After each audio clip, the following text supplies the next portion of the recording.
ഇതേതാ സ്ഥലം? നമ്മൾ ആഗ്ര ഫോർട്ടിലാണ് ഇപ്പോൾ ഉള്ളത്. ആഗ്ര ഫോർട്ട് അല്ലേ? ആഗ്ര ഫോർട്ട്. ഇതിന്റെ പ്രത്യേകത എന്താ? ഇത് ഷാജഹാൻ ചക്രവർത്തി നിർമ്മിച്ചതാണ്. പിന്നെ ഷാജഹാന്റെ ഏറ്റവും പ്രധാനപ്പെട്ട കോട്ടയാണ്. ഷാജഹാന്റെ അവസാന കാലത്ത് അദ്ദേഹത്തെ മകൻ ഔറംഗസേബ് തടവിലാക്കിയത് ഇവിടെയായിരുന്നു, ഈ കോട്ടയിലായിരുന്നു അല്ലേ? ഇവിടെ നോക്കിക്കഴിഞ്ഞാൽ, ഒരു സ്ഥലത്ത് നോക്കിക്കഴിഞ്ഞാൽ നമുക്ക് താജ്മഹൽ കാണാൻ പറ്റുമോ? നമുക്ക് അതൊക്കെ ഒന്ന് കണ്ടോക്കല്ലേ? Okay okay.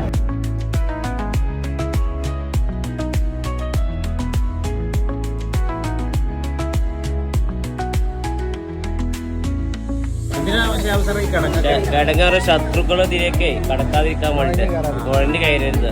അത് ഈ ചുറ്റും ഒരു ഇത് കോട്ടന്റെ ചുറ്റൊക്കെ ഇതേപോലെ കിടക്കുന്നുണ്ട്. അതിൽ വെള്ളം ഉണ്ടാവും, അതിൽ മുതലിനിടും.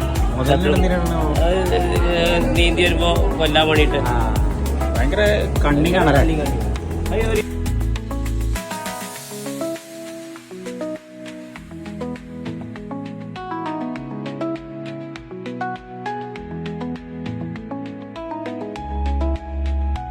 ആഗ്ര പോർട്ടലാണല്ലേ? അമ്പ വൈബല്ലേ? നല്ല രസമല്ലേ? ഇതൊക്കെ ചരിത്ര പ്രസിദ്ധമായ സ്ഥലങ്ങളുണ്ടോ? ആഗ്ര പോർട്ട് എങ്ങനെയുണ്ട്? അടിപൊളി അല്ലേ?